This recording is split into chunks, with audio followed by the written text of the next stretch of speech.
welcome to episode 35 of Into the Podcast. I am your host, Sam, and I'm joined each and every week by the second sexiest man on planet Earth, Ryan Chittenden. Who's the first? We'll talk about that shortly, mate. Oh, I know who it is. We've just been on a tangent for the last 10 minutes. Yeah, we were supposed to start this recording ages ago. But we got talking about the sexiest man on Earth, and that's all I can think about now. So we'll get to him in a minute. Let's just get everything else going first. Let's just warm up them ears of our listeners. We don't want to get straight into what I want to do to a man's penis. Yeah, we'll save that till we're all warmed up, limbered, ready to go. How you been? I've been good, thanks. How have you been? I have been all right, mate. Yeah, it's long couple of just tired. Really? Still. Wow. Yeah, shock. I've just been tired a lot, but you know, I've done bits and bobs. No, I haven't. I don't fuck all. I fell asleep yesterday and left some naan bread in the oven for 2 hours. That's what I've been doing with my time. Wild life you lead. I just looked down at my piece of paper, then like, no, I have done stuff. No, I haven't. Good content. Good. I tell you what I did do. I walked out of work on Friday, and I was walking down the side. Sorry. I just wish that the listeners could see your face as you look down at the paper, desperately trying to find something. So people don't know I'm sad. And you just look. You just looked broken. I am fucking broken.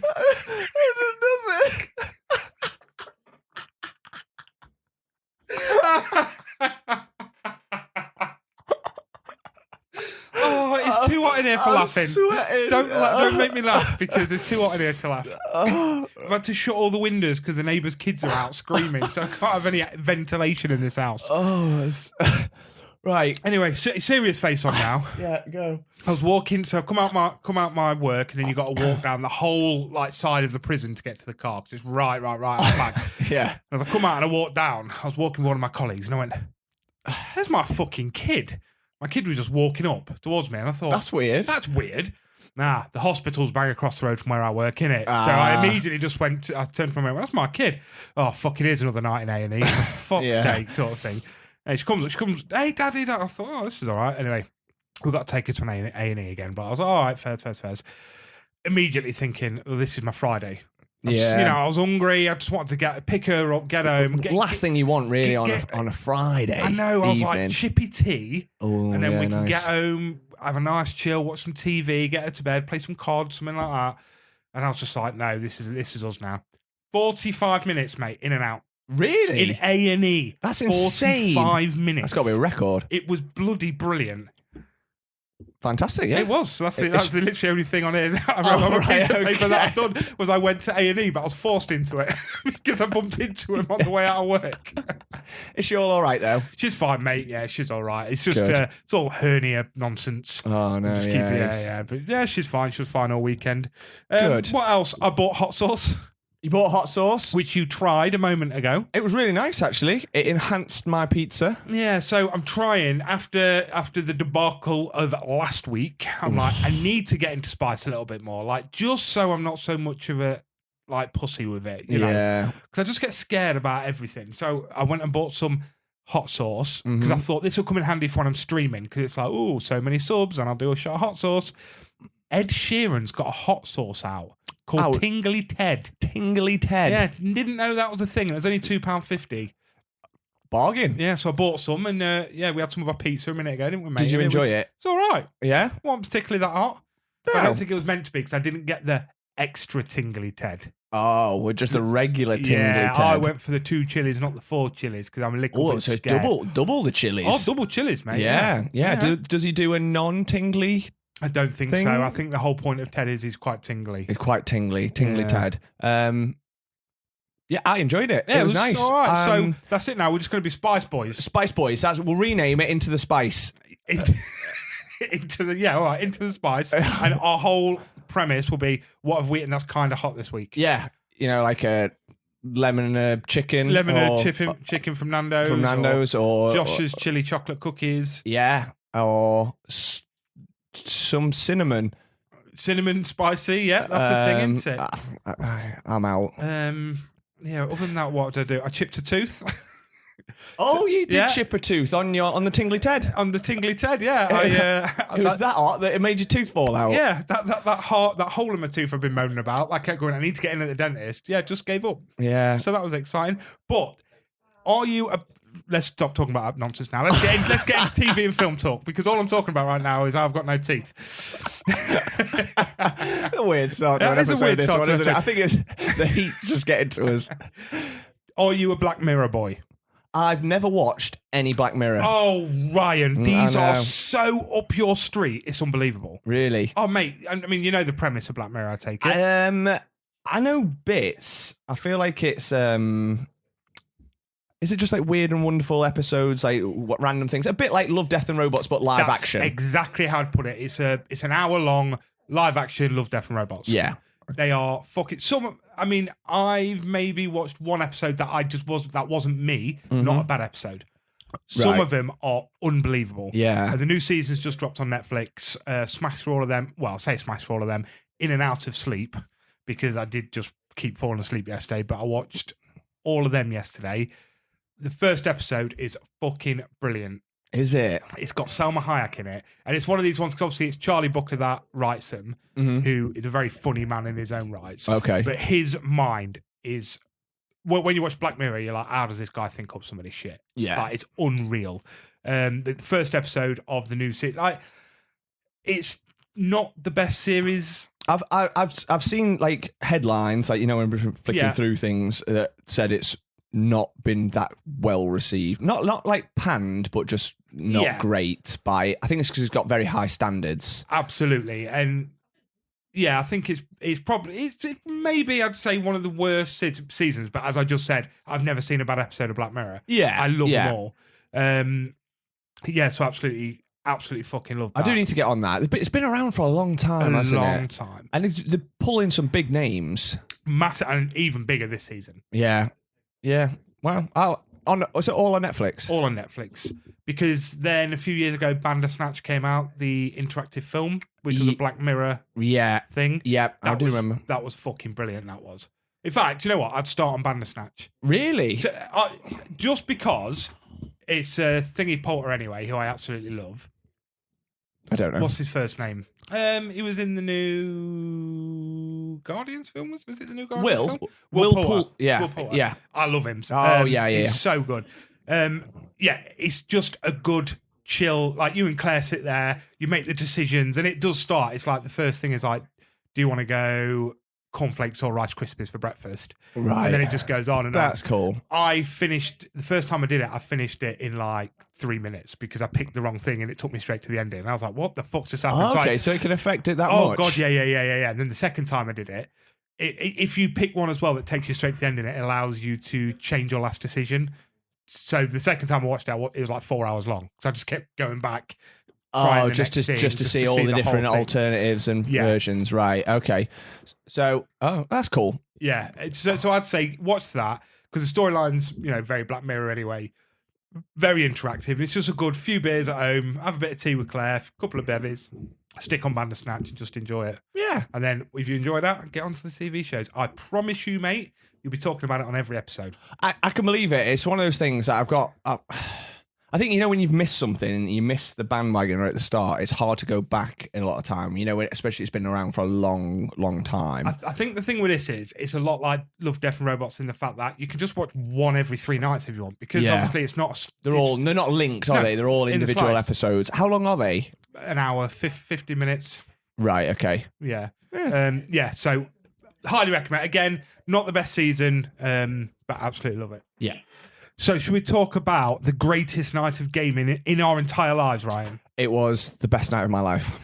So we decided to have a little game of COD on Saturday, didn't we? Yep, a rare night where we were all free on a weekend. I know that doesn't happen very often for you, because you're normally out, rubbing shoulders with Harry Styles and shit, aren't It's just you? how I roll. Wearing, high heel platforms and shit. Yeah. it's just Standard Saturday night. And obviously me, as you just heard, I've always got a lot on.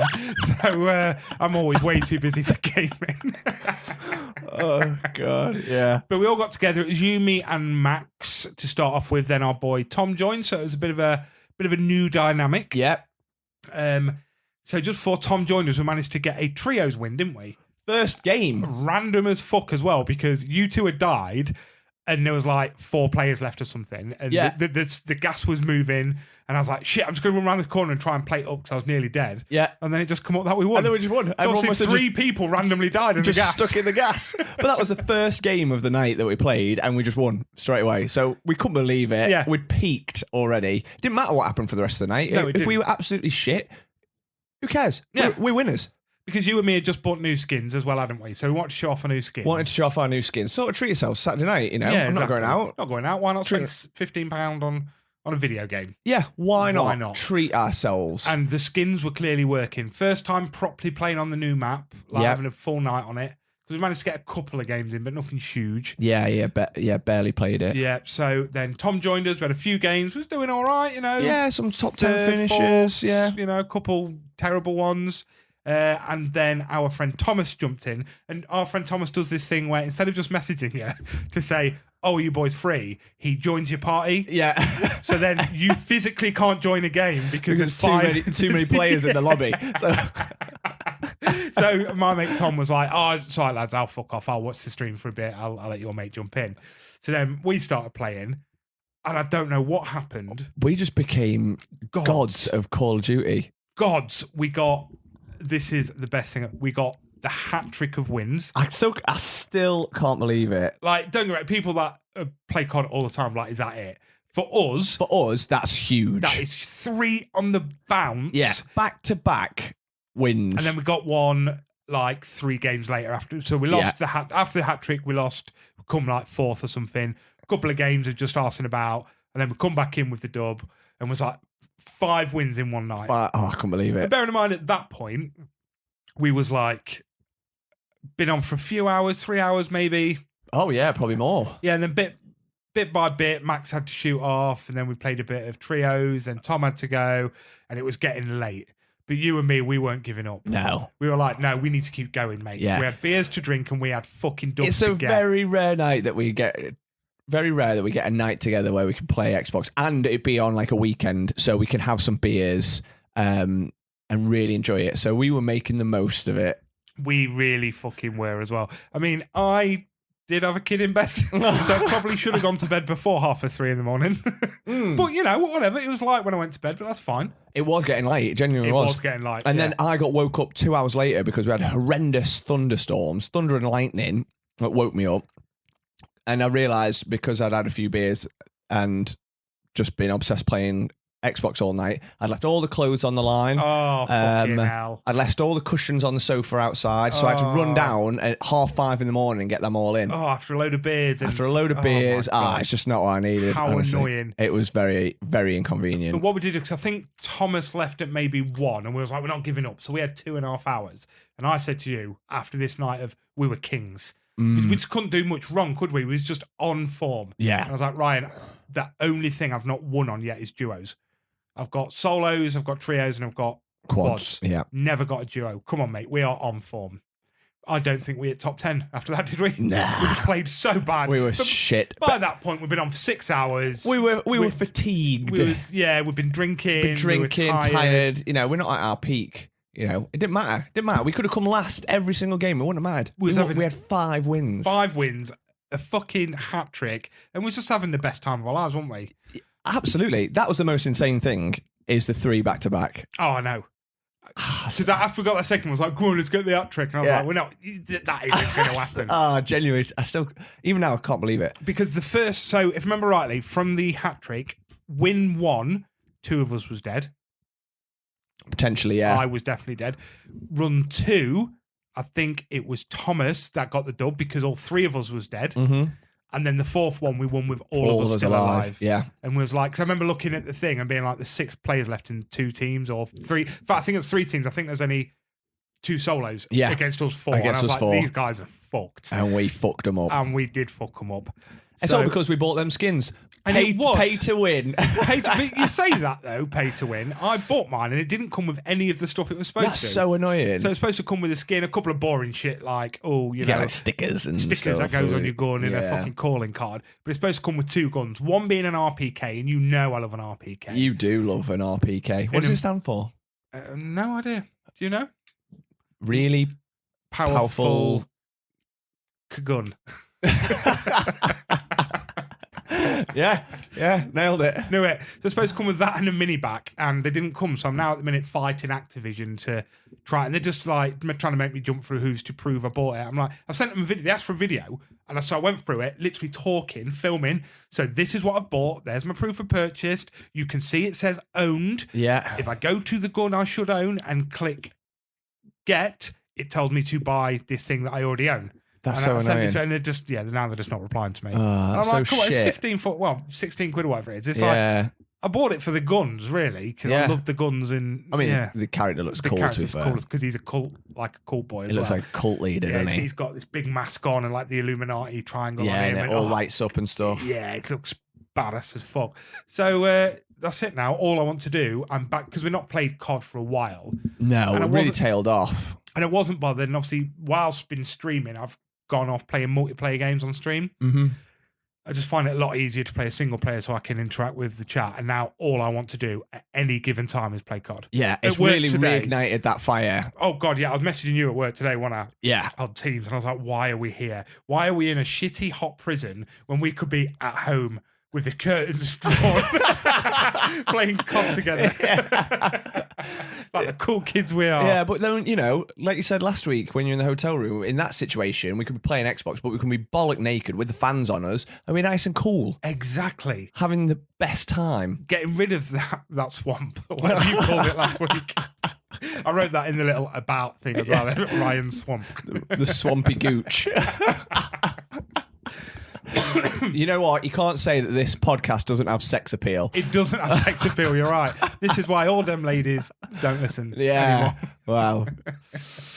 So, Never mind. more gaming news, which you actually messaged me at work about again, which is the most exciting thing ever. Dead by Daylight fans, you and me, we've not played for a while because obviously the fast pace of Call of Duty and Rocket League, it just doesn't quite live up to that. It's very slow, quiet move about. It's all stalky, game. isn't it? It's a stealth game, really. Yeah. You're trying to avoid the serial killer that's trying to get you. You're 4 survivors. You've got to work together, build the generators, get an escape. And you cannot do that after pushing a load of teams on COD for 3 hours. No. Because all you want to do is be like, get him. And Yeah. you can't. It's a game to start the night on, or when you it'd have been perfect for us at 2-3 in the morning when you're knackered, wind down, you've had a few beers, you just want a bit of a laugh, bit of a scare maybe, which is a shame because we used to play that game loads and we got a lot of us on that. This was pre-COD though, wasn't it? It was when we played Rocket League a lot. Yeah, because the 2 main games we played, 3, it was Call of Duty, Gears of War. We used to do a lot of Hordes. Yeah, Dead by Daylight and Rocket League. Yeah, that's all we ever played. But we're getting wasn't 5-6 of us turn up on Dead by Daylight. There's too many players. One would have to spectate. Yeah. Wouldn't they?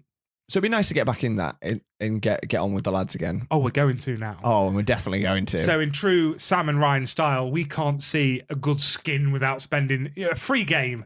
Free game that you've not got to spend money on to enjoy, but you and me can't not spend money on a fucking game, can we? I love a skin. I love a character skin or something like that.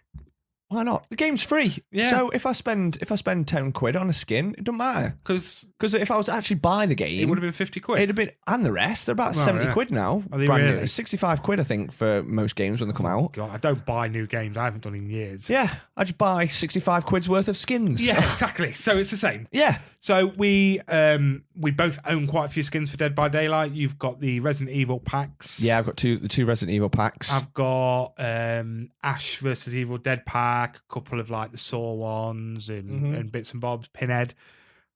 But they're bringing out a new hero. A new survivor. A new survivor. Now, I love running around as Ash. Yep. Not anymore. Never.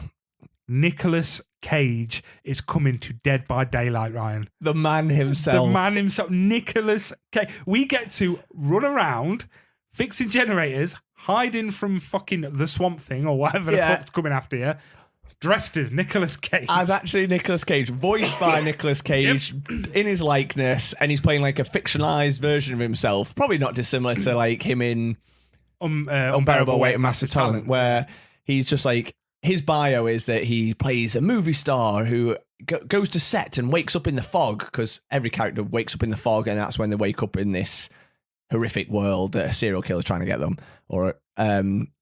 So yeah, I cannot believe it. I just randomly stumbled across it as well. It just came up on YouTube as like a random, like, you know, like a next video or whatever, and it was Nicolas Cage coming out at, must have been some like game expo. Yeah. I don't know if it was because there was the Xbox one, whatever that's called. I can't remember what it's called. Yeah, and I don't know if it was at that, but he came on stage in front of like obviously a whole auditorium full of people and talked about Dead by Daylight, and the interviewer was asking like, you've never got into video games before, why this one? And he's like, well, it's a perfect one. It's like a museum of horror because it's got all the horror characters in. It's like, what a better place for me to be in. He loves the idea. I think he said like his nephew's obsessed with the game as well or something. So I couldn't believe it. I had to message you straight away. Oh God, I was so excited. So fucking excited. So do we know when it's out? Yes. I can't remember. I think it's like end of July, maybe. Okay, it's not long then, a few weeks. I want to say 6 weeks.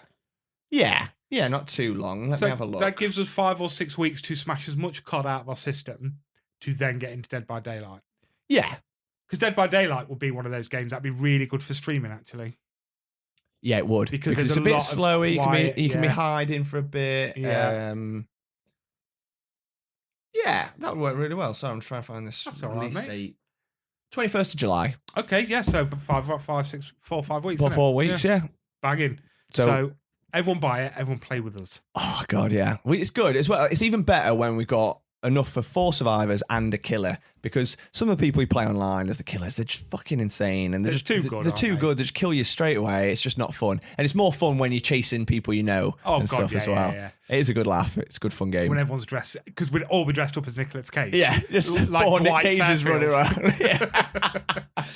Did we talk about that on the podcast? We didn't, did we? Oh, potentially. It's hard to remember. We had a game on it last time where everyone dressed up as the same character, but with slightly different versions. Yeah, so it's like I was like the bald version of him, and someone else had like glasses on, and someone else had a tie on. And I was killer, and I was like, oh, this is, I'm not bad at the game. And I do tend to, because I've paid to win again. I've got the better characters, so I normally do okay. Yeah. But it fucking freaked me out chasing, because I didn't know who was who. And you lot took it amongst yourselves quite early on to not let on which Dwight was your Dwight. No, we just all referred to each other as Dwight. It's like, hey, Dwight, I'm over here. Dwight, come this way. And we had one AI, didn't we? We stuck one AI in. Who was also Dwight. Yeah. And it just, I fucking blew my mind. I was really losing it. You were losing the fucking plot. Just like these four Dwight Fairfields running around. You're like, I'd finally get one. I'm like, which one of you bastards did I get? And it turned out to be the AI. All 4 of us escaped as well, I think. Yeah, all the Dwights escaped. I couldn't cope. It was like you were crying in the corner as the actual serial killer. I just didn't know what to do. Dwight's everywhere. Stuff of nightmares, that. It fucking is the stuff of nightmares. So, yes, Nicolas Cage. Oh God, where's my pen? If you're not into Dead by Daylight, get it downloaded. It is on Game Pass for free, isn't it? For free. So get that downloaded and play with us. You got to pay for Game Pass, but it's free. I was just thinking, who do we know that could play with us? I was thinking Goss, but he's PlayStation, isn't he? You'll just have to buy it. It's cross-platform. It's cross-platform, but you don't get it for free on PlayStation. Oh, it's not like PlayStation Plus or whatever. No, this is why we've never played with like Jack Magic or anything. Because Max has played it though. Yeah, but he was on Xbox then. Right. Wasn't Jack Magic's played it? Has he? Yeah, we used to play with Jack all the time. He bought the game. I think he got it when it was on offer or something for like a tenner, and it's gone back up in price now. So the last thing to do in this intro is you told me that you had something to talk about that would give me an erection. Yeah. So I bloody did. Are you ready to give me an erection? Again? We ended up talking about it before we start recording. Lol, joke, already got one. Always walking around. Tell us. Big news. This is fucking big news. Our probably favourite actor at the moment. Yeah. Our absolute love interest. Bay. I haven't heard Bay for ages. Aaron Taylor Johnson. Yes. Is in a new film. Yes. And he plays a super villain. Yes. But he's the main character. Yes. So it probably, I don't know how it'll work because that doesn't normally work. But I'm sure he'll make it work. He will make it work because Aaron Taylor Johnson. He's fucking badass. And sexy. He's going to be Kraven the Hunter. Kraven the Hunter. So it was quite weird. You said to me, I want to talk to you about something. I'm not going to tell you what it is now. I'm going to wait to drop it. Because I'm shocked because the fact that you hadn't already brought it up made me think maybe you've not seen it yet. And then just before I clicked record, I went, shit, there's someone I want to talk to you about. All day, because I said to you, there's someone I want to talk to you about. And then I couldn't remember what it was. All I remember was Aaron Taylor Johnson's playing someone. Yeah. And as I was searching it, you was like, I think you're looking up the same thing I wanted to talk about. Yeah. So we sat and watched the trailer together for Kraven the Hunter. That boy. That boy, Ryan. In fact, he's a man. He's a man. He's a man. He's not a boy. Oh, my God. Oh. What did you think of the trailer? Okay, I thought the trailer was really good. Yeah. So the worry with this is obviously it's Sony and Marvel. So Kraven is in the Spider-Man universe. I think so. So it's the same universe as Venom, Morbius. Yeah. So that's my worry. Is it gave off slight Morbius vibes. Yeah. But the trailer for Morbius looked really good. It looked quite good. It did, and unfortunately they didn't follow through. Now, unfortunately, I can't even be like Aaron Taylor Johnson will save it because I love Jared Leto. Yeah, same. And he didn't save that film. He did not. So I'm hoping they don't fuck this up. Same. Like, this is what I was saying earlier about being the villain being the main character. I don't think generally it doesn't work that well, I don't think.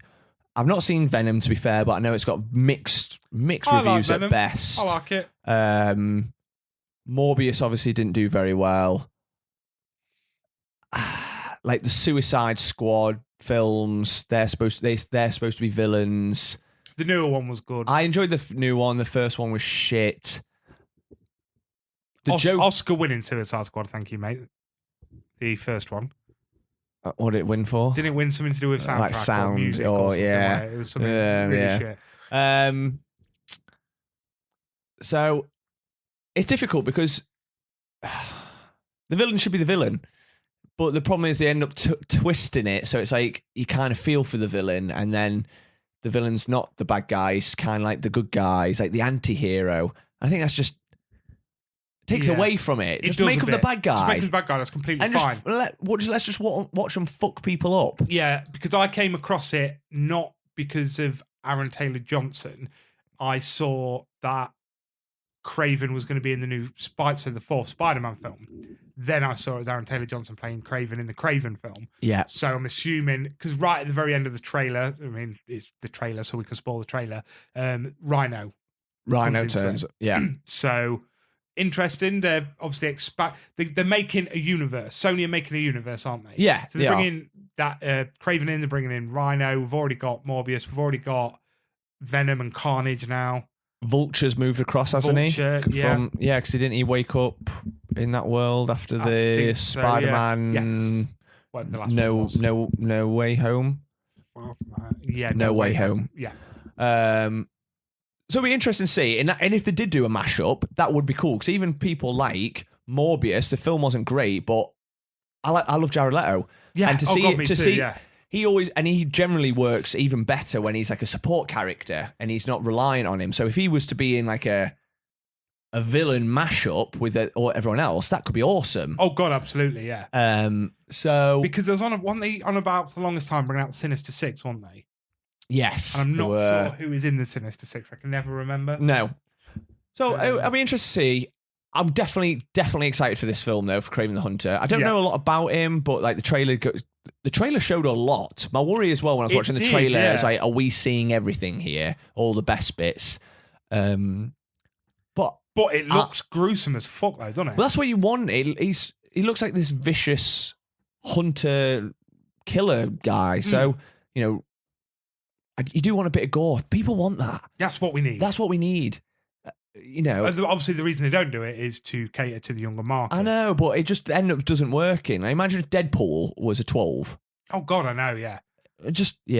The best Wolverine film was Logan, where he was just chopping people up. Lots of the swears in that one, isn't there? Yeah, but that's what you need. And I feel like Kraven, the Hunter, from what I've seen, would benefit from that sort of world, that sort of... We'll see. I'm excited to see it. I mean, Aaron Taylor-Johnson looks great. He looks fierce. Shredded. Oh, he is, isn't he? Oh, he's so sexy. The only way he'd be sexier is if he had his mustache like he did in Bullet Train. Yeah, exactly, yeah. Should we watch Bullet Train? Should we just stop this and just go... Yeah, why are we talking to people that aren't here when we could be watching Bullet Train? Yeah. Fuck you guys. Yeah. If you're listening, go watch Bullet Train. Yeah, turn this off. We're bored. Turn this shit off. Oh, so lots of fucking exciting things coming up then. Yeah. People get to... I also put out on the podcast page recently that Into the Podcast were doing the COD stream where they could have watched us get them 5 dubs and not a single person joined us. Rude. So you lot get on Twitch because me and Ryan are going to start doing more gaming. Some people were watching though. Some people said they jumped in. Oh, did they? Yeah. Well, jump in and talk to us then. Let us know you're there. Say hello. So like... Thomas was on. I'm sure Jack from work said he jumped down Jack at one jumped point. On, he did, because he messaged saying, if there's any room, let me know. Yeah. Yeah, so the rest of you get Twitch. I still ain't got Twitch. I was going to say, Ryan, get Twitch for fuck's sake. I can watch myself. Right, I'm hungry after that. Oh, you know what? I've worked up an appetite. Shall we do a bit of snackage? Because I messaged you earlier on in the week and said, I feel I may have got that 3rd spot in the best snack of the week. Oh, shit. I forgot about that. So, number 1 was Little Moons. Little Moons. Number 2 is... Caramac Munchies. Oh, God, yeah, they were good. So I'm hoping what I've got, they're an Australian special. I bought them with the new Monster drink, which is Australian lemonade. Fuck, it's ridiculously good. It's like cloudy lemonade. Oh, my God. But we haven't got that because we can't be drinking any drinks this time of night. No, it's not very good late. for your sleep. Yeah. You know what we should do? I think we mentioned this before. What we should do is get like a leaderboard for all the snacks. Yes, we should. You know, like on Top Gear, how they used to have like the fastest lap times. Yeah. And it was like just on magnets and then move them up and down. Yeah. That's what we should do. We've got a whole wall. We should have it on this wall. So then when eventually we get into like recording the episodes, people can see it. Yeah. And we'll get a big banner that says Into the Podcast. Or even better, so I've not got to draw all over my wall, I can just create it, green screen that wall, and then as we do the snack of the week thing, I can just bang the green screen up so people can see it. Yeah, there you go. And things can be moving, and like, you just see like now we're talking fucking cow milk, apple milk floating around in the background, and then maybe we can just like grab it and pull it off the green screen, but it's actually then in our hands, and then we actually eat it. Do you know how to do that in editing? Yeah, I'm sure YouTube will probably tell us. Yeah, all we need to know is how to edit so it looks like we're eating something off a wall. Yeah. Fuck it. Easy stuff. Right, Drew, are you there? There he is, look. Sing us a song. Here come Sam and Ryan, listen to them both speak. They've come 2 hours on with their pop culture critique. But are you even a nerd if you don't overread? So come on everybody, it's the snack of the week. Are you ready for this? I'm excited. I'm very excited. Can you hear the sounds rustly of rappers? The jingle jangle. The jingle jangle of rappers. Yeah. Ryan, what was the best thing about the Munchies, would you say? The taste. The fact that they were Caramac. Oh, are we a fan of Caramac? I fucking love Caramac. One of perhaps the most underrated chocolate. Yeah. Going. Now imagine if you had a Caramac in the form of a chocolate bar. Okay. That could never melt. That's a callback. That is a callback. Was it a flake? A Caramac fucking flake. Oh my God, that's so exciting. Isn't that exciting? Oh, it's very exciting. These were expensive. Were they? They were, yeah. Well, you get what you pay for, don't you? You know, this will never melt. You do get what you pay for. That's what you need when it's 400 degrees. Exactly. I mean, I've left these in the fridge. I didn't want to test it on these ones because these are too good. So I put them in the fridge when I bought them last week. And I thought these can just be nice and cold, nice and hard. So, you know I'm biting into it with my half tooth. Oh, yeah. This is exciting. This is exciting, isn't it? Oh, These have been in the fridge for just. I mean, when it was a Thursday, something like that, I texted you, wasn't it? Really early on, like already got next week's snack. Even though I've got so many snacks. I keep going. Oh, we'll do this next week, and then we never. We didn't do the pop cakes last week. We didn't. The pop cakes are still there because we did the bloody gummy bear. We did. Fucking gummy. That went down well. It did go down well. Not down our throats well. No, as an episode. People love to hear you be sick. Basically, yeah, apparently so. Yeah, so, which is weird. Yeah, maybe what we should do is just that's how we get the listeners in, isn't it? We just hurt ourselves. Yeah, it's been pointed out that you and me choke on food a lot as well, and I think that might be something to do with the fact that we don't tend to chew a lot. We just ram it in. And then just try get as much of whatever. I like to masticate. I like to let the people hear. Yeah, but I think when we masticate, if it's a biscuit, it's normally because we've got 14 biscuits in our mouth. I do ram. Yeah, I do ram as much in my throat, my mouth as possible. Yeah, that's okay though. That's what we're here for. Yeah. Would you do that if the mics weren't on? Yes. Yeah, exactly. So I'm not being any different to what I am normally. You be you, boo. I bloody will be, boo. Oh my god, this caramel looks so good. We're going to start. Yeah, we're going to get into it. Right, this is exciting. Chin Although chocolate in the fridge is weird to me. I never put chocolate in the fridge. Yeah. I'd only ever do that if it was, like 1,000,000 degrees. I was just worried because it's been so hot. Yeah, it has. I didn't, because bearing in mind, the drive home, so I got these in B&M. The drive home from B&M to here in the car, they were already really mushy. But I thought they didn't melt. They don't melt. They don't stay fucking rock hard. They still go mushy, but they just don't melt. It's like if you had a square of chocolate, you put it would melt into melted chocolate. Yeah. This will still, it will be mushy. You'll be able to mush it, but it sits in form. So it'll look like that, but obviously when you touch it, it will just go squishy. That seems weird. Yeah. We need to test this. Yeah. We need to do with a normal flake though. We're not fucking about with caramel. Oh no. Right, enough talk. Right, stop talking. Let's eat. Now. Let's eat this fucking caramel. Yeah. Chin Cheers. Chin.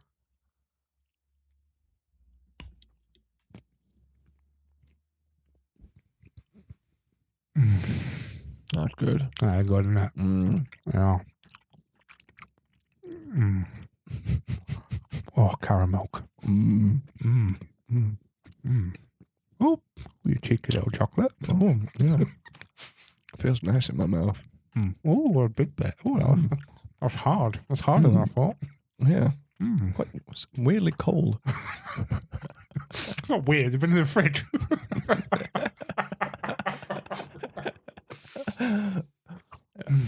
It's quite powdery. Oh, I can't get to the second half. Here we go. I said it once, I'll say it again. I made a right mess. It's got. How do you make that mess? It's fucking everywhere, man.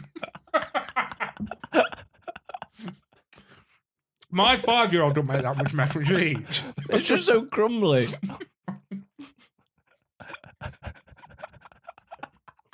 It's literally everywhere.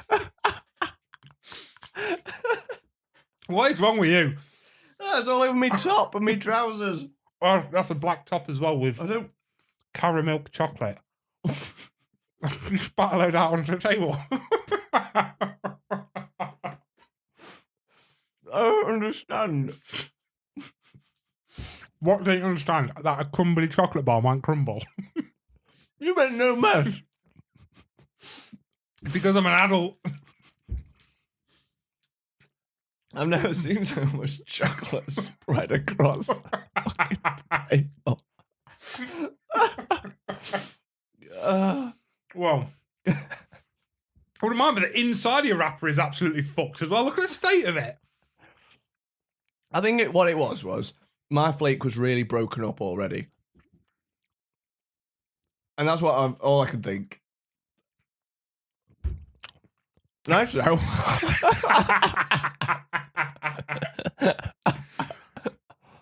So talk us through. I know you're a big fan of Caramac, or Caramilk as it is now. This is why I went for it. Tell me what your thoughts are on the Caramilk flake. I really enjoyed it.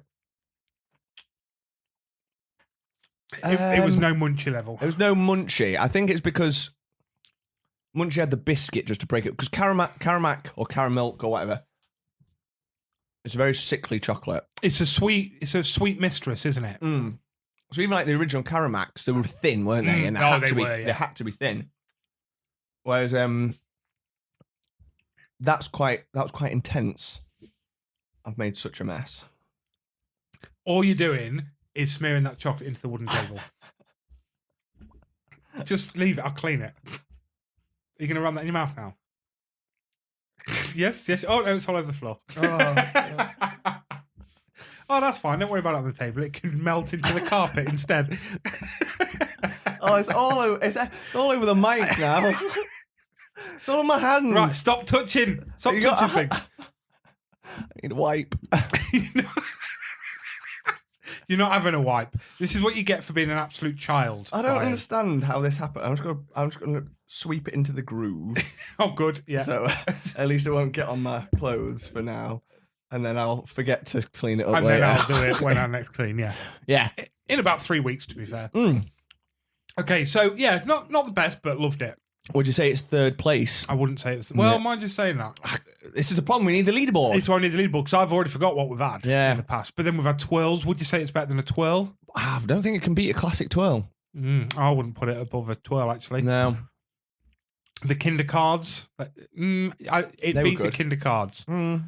Kinder cards were good, but the problem is the wafer on the top was just wafer, so it tasted of nothing until you got to the creamy middle. Yeah.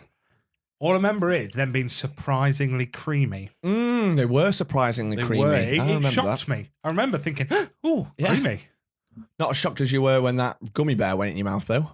Yeah. Oh, yeah. When the video will have come out by now, but we're recording on a Tuesday. The episode came out yesterday, and I've not released the video yet. So I want people to hear it before they see it.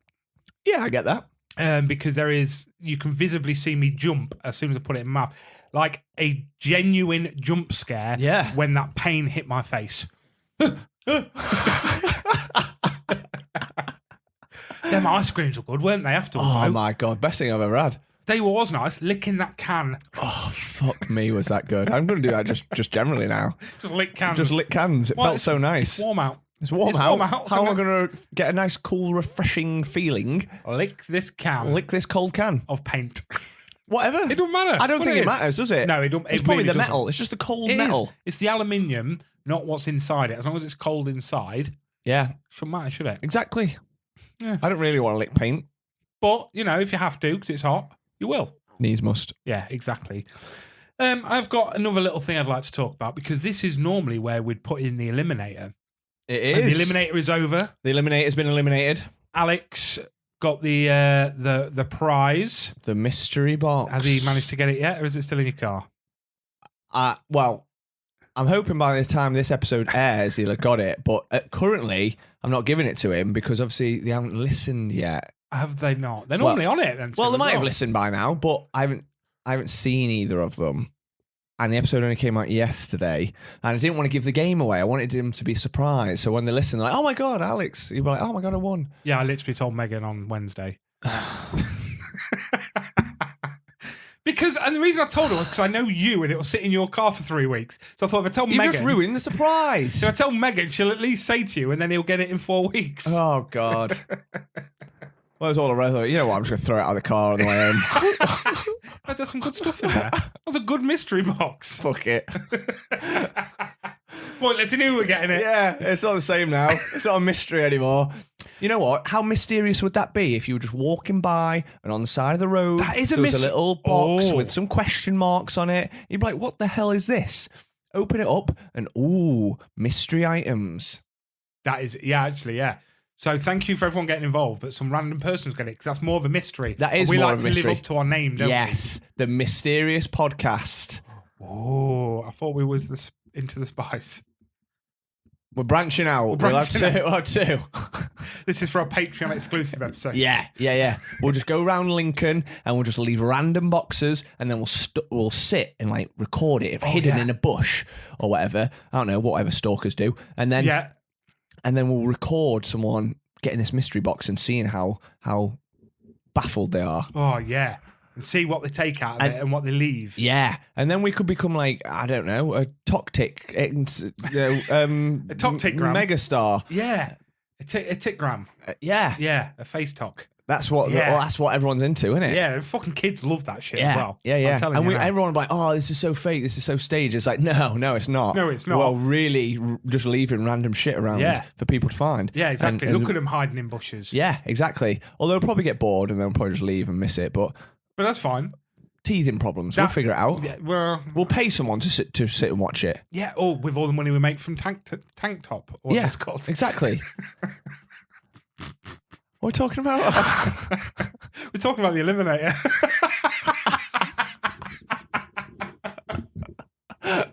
So, my question to you, now the Eliminator is over, is how fucking done are you with the MCU? Oh, I'm so done with the MCU. Done with I'm it. so fucking done. Like, I don't know if the Eliminator has made me prolonged perhaps some of the excitement around the MCU.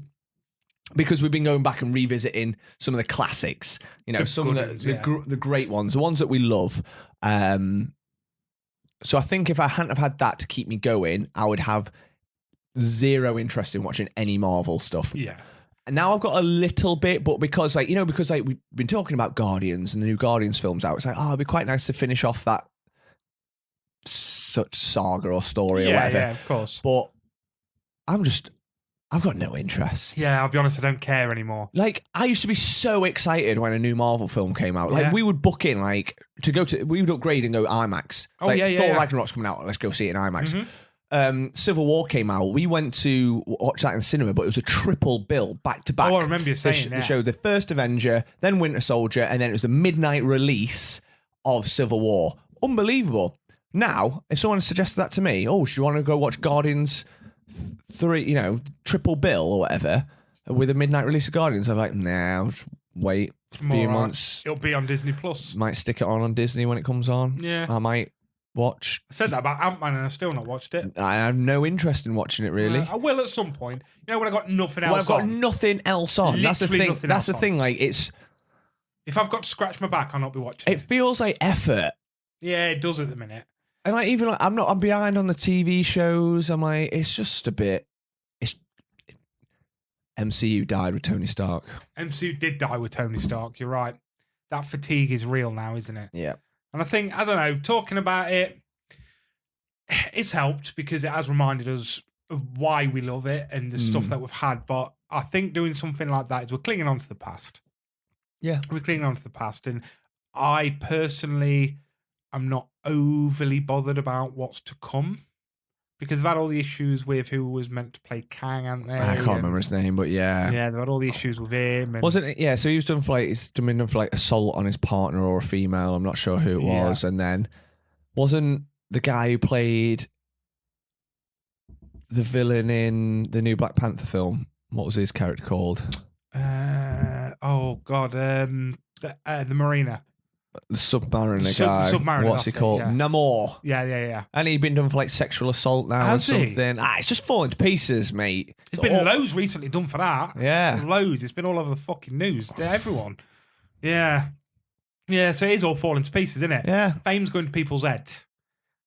Unfortunately, being cast in a Marvel film now just isn't the same as if you got cast earlier on. Oh, no. But what do you think about the look of the Marvels? Have you seen the trailer for that yet? No, I haven't. Yeah, not that bothered. Is that Miss Marvel and Miss Captain Marvel. Marvel? Yeah, and then there's a third Marvel as well. Third Marvel girl who I'm assuming... Was she the first one? I can't remember. I can't remember much about the first Marvel film of Captain Marvel. It was crap. That's why. Yeah, I didn't enjoy it. It was the only thing that I liked, and this is that was the only bit. Yeah. I like the fact that they crashed into a Blockbusters.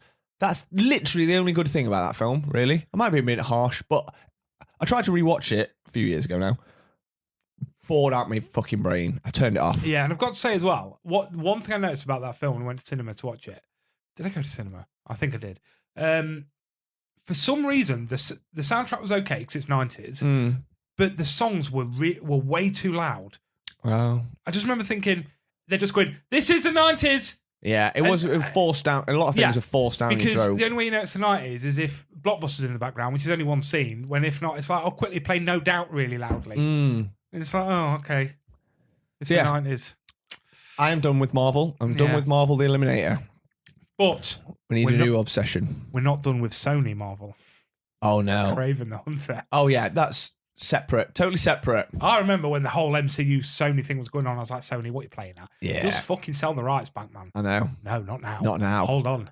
Hold on. Yeah. Bring out Aaron Taylor-Johnson to us more. Yeah, exactly. And Jared Leto. Yeah. I don't care. Make his films a bit better, but yeah. That's fine, yeah.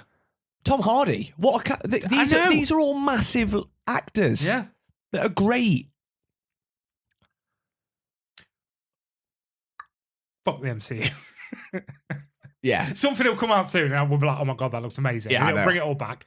But at the minute, yeah, just very fatigued.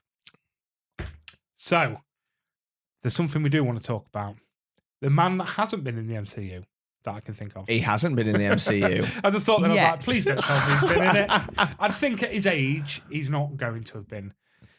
You never know. Never say never. Well, he could come up with like a random cameo in some worky role. Yeah, it would be a cameo, I think. Yeah. So you messaged me and you said you want to talk about something in the episode, make it based around a certain person, which is Arnold Schwarzenegger. And I was like, that's random. Why?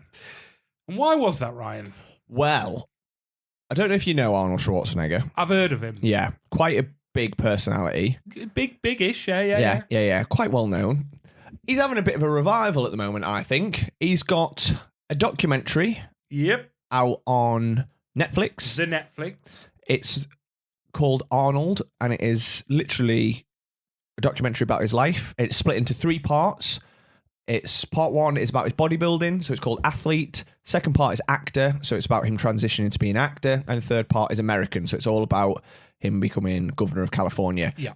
And they're all about an hour long each. Yeah. And we'll get into that in a minute. But also at the same time, he's got a brand new show on Netflix called Fubar, which I haven't watched yet. Have you watched it? I have not. No, but it looks... A few people have seen it that I know have seen it, like Rich at work, he's seen it, Rich T, like I think Ed and Jess, they've watched it, and they've also... Everyone that I know that have watched it has really enjoyed it. It's got mixed reviews. Everyone I know that watched it said it's dog shit. So. Yeah, I know it's got mixed reviews, but the trailer didn't look great, don't get me wrong. No. It looks... He's basically an old spy that's like retiring, and... He's hidden it from his family, but then on a mission he discovers his daughter's there, so he didn't realise that his daughter is a spy, and it's all that. It basically looks like a rip-off of True Lies. Yeah. That he did. Obviously, one of his great films from the 90s. I haven't watched it, but I'll watch it because it's Arnie. Yeah, I'm not expecting great things from it. I know it's got mixed reviews. Some people, like I said, some people said it's shit. Some people said they've enjoyed it. I think if you take it with a pinch of salt, you know exactly what it is. Yeah. Oh, for sure, definitely. But I just thought, with that coming out, with this documentary that's come out, which is big, like that's all over like my social medias. Everyone's talking about it, loads of people sharing it. And he's got like a new book coming out. He's just, he does the Arnold Classics, which is the bodybuilding and competitions and the strongman competitions. And it's like a big like expo event. He's done it for decades. It's always been big in America. They trialed it in the UK a couple of years ago, but it like failed because I think it's like a private company that ran it. Yeah. And he boycotted it basically. That's now getting rebranded and redone. It's like the Arnold Sports something, and that's coming to NEC next year. We should definitely go. Oh yeah. But Arnie's running that, and I just thought he's having a bit of a revival here. What a better time than to talk about the man himself. So should we... I tell you what, let's talk about his documentary. Yeah. I think it's best to talk about Arnold because then we can branch off and talk about the parts of his life. Yeah, that's a good idea. So the first episode is Athlete. So it's all about his bodybuilding career. Now, I have... Being such a muscular guy like myself, really look after my body. Yep.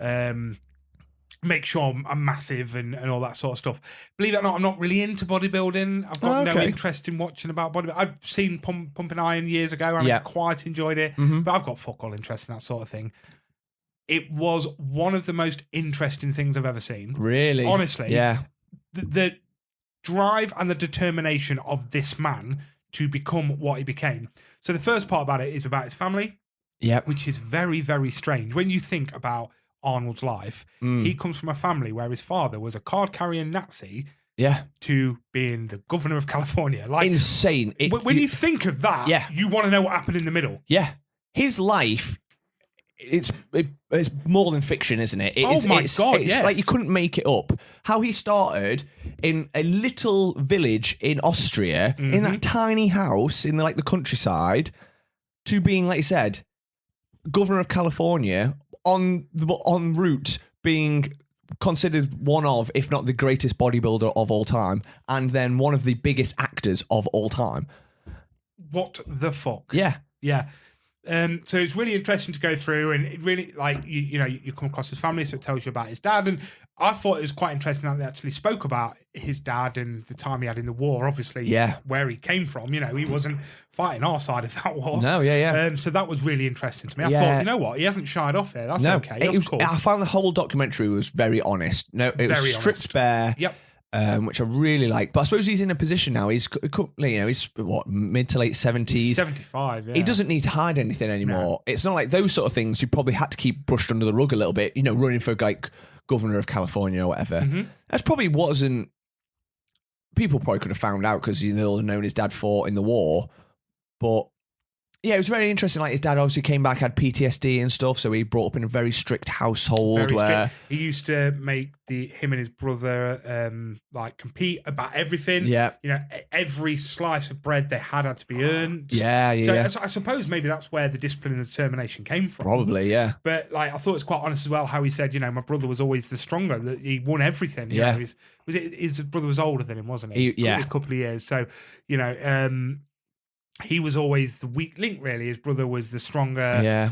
And it all come down to him watching one film to be like, I need to look like this man. Yeah, it was Reg Park who played Hercules in like the 60s films. And he saw him in the film, and then he sort of saw some like muscle magazines. He was like, I want to look like that. Yeah. That's what I want to be. I want a body like that. And that's what he did. So he just literally in his... the most basic things. Well, you think how like ridiculous and complicated fitness is now, and all these different... We're overwhelmed with information, like, try this diet or try this workout, or, you just sign on YouTube and there's a million exercises, there's thousands of gyms. He's literally like in the woods with blokes, just lifting weights. Yeah. Sat in his bedroom. Just being massive. Yeah. I'm just going to lift these weights until I can't lift these weights anymore. Yeah, basically. Yeah. And...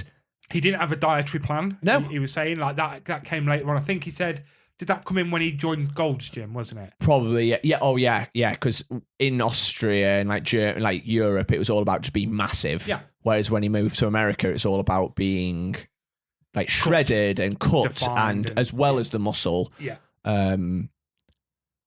But yeah, fascinating. Really, I really enjoyed. I think that was probably my favourite episode of the three. It was definitely my favourite episode. The athlete one. And it's the one thing I didn't give a shit about. I was interested. I don't care about politics either. Yeah. But it was interesting because I remember him going for office. Yeah. I remember him going for governor and being like, really? Is this what we do now? It was just, mad. So I was interested in like how that would have worked and what made him go for it. The athlete part I didn't give a shit about. Yeah. The best episode. But like for me, I was really interested in that. But I already knew a lot of that. I watched Pumping Iron a few years ago. I've always been into like my fitness. I got into like doing weights and stuff when I like finished uni, and one of my friends was really into lifting weights. So I did it a little bit and I've just gradually done it more and more as the years have gone on. And converted my garage at home to like a home gym. So I got loads of weights there, and I do quite a lot of weight stuff. Nothing like that, nothing like proper bodybuilding, but it does interest me and I do like that. And I remember watching Pumping Iron like a good few years ago now, and I fucking loved it. Yeah. And I became not obsessed with it, but like, it gave me that drive to be fitness. I watched that and I'm like, I want to be fit. I want to go lift weights. I want to go to the gym. And I can see why millions of people have. And that film, so for those that don't know, Pumping Iron is a docudrama. So it's a documentary about the Mr. Olympia, which is the top, most prestigious bodybuilding competition in the world. And it was in 1975, and it's a documentary crew following them around. It's called a docudrama because they add in drama, fake scenes here and there just to make it seem a bit more drama fueled, because it follows Arnie and some of the other trainers building up to the competition. So that's all real. All the training's real. The competition's real. But like some of the scenes where they're like trying to create drama, because they create this big rivalry between Arnold Schwarzenegger and Lou Ferrigno, and it's like, who's going to win? Like Arnie's like the champion. He's won it 5 years in a row. Will the new upstart try and dethrone him and stuff? So they create scenes, and it's what launched Arnie into the world, because bodybuilding at that time was a alien concept. It was very much like not almost taboo thing. Fitness wasn't a big thing. You couldn't really go.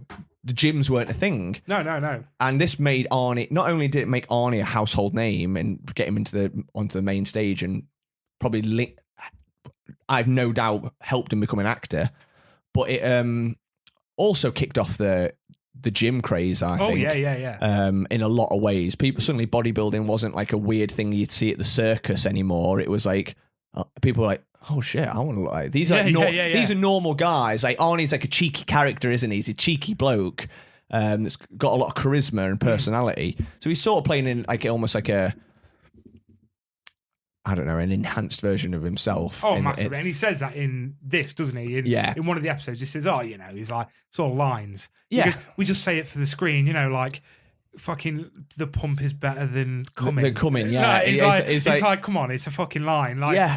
It's just like, it's all bullshit he's saying. But it's bullshit, yeah. But it just makes it interesting, and it makes it full of drama. So I love Pumping Iron, and I got into, it was really interesting for me, because his best friend, Franco Columbo, who's incredible bodybuilder as well, I'd seen him in quite a lot of Arnie films, because he has loads of cameos in Arnie films, right? Especially in Conan the Barbarian. He has a tiny little scene. It's right at the start.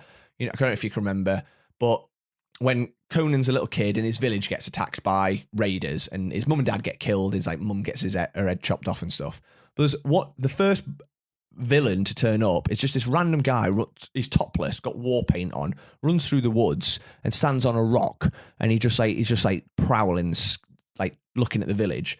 He's fucking huge, and I can always remember as a kid thinking, who the fuck's that guy? Like, he's only in one shot, but he looks totally unique. He's all painted up. I was like, who the hell is that guy? And it wasn't until I watched this documentary that I was like, that's the guy from Conan. Yeah. And it's because it's Arnie's mate, Franco. Yeah. And I've got his bodybuilding book and everything. I still use that to this day, like for inspiration for like some of my workouts and stuff.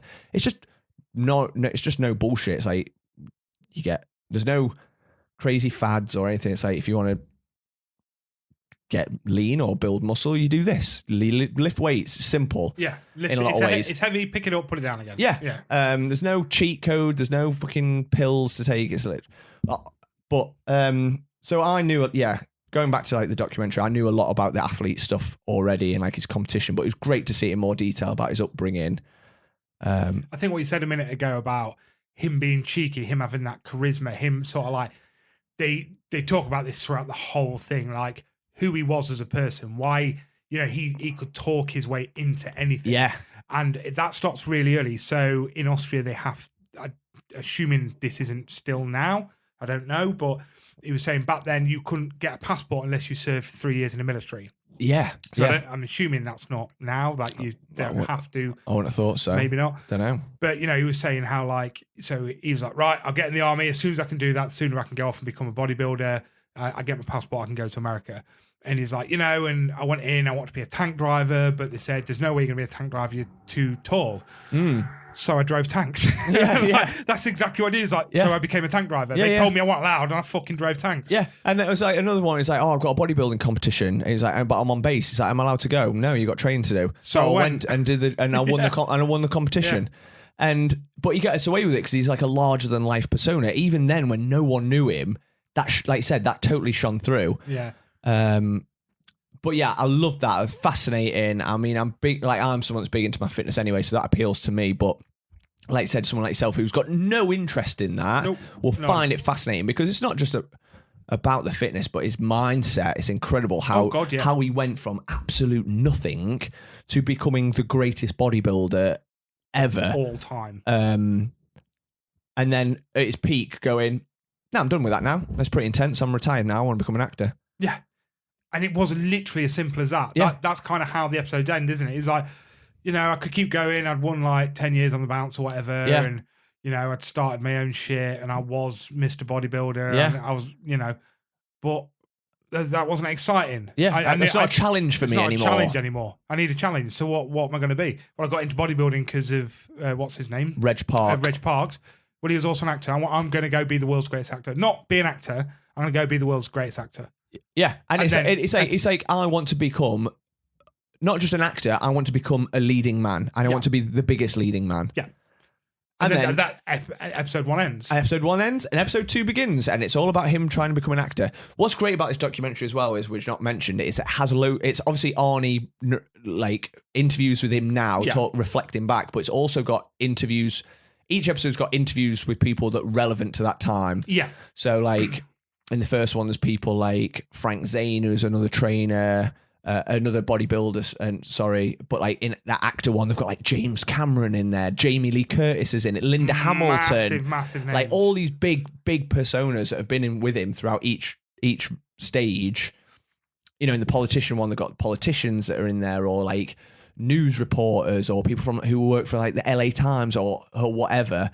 So that's really interesting as well to get their perspective on it, who lived through those moments. Yeah.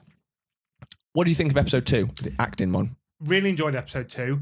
I enjoyed the struggle more than when he got there, because we know what happens when he got there. Yeah. Well, when he got there and he got huge, we kind of knew what happened from there because he was in all of our faces.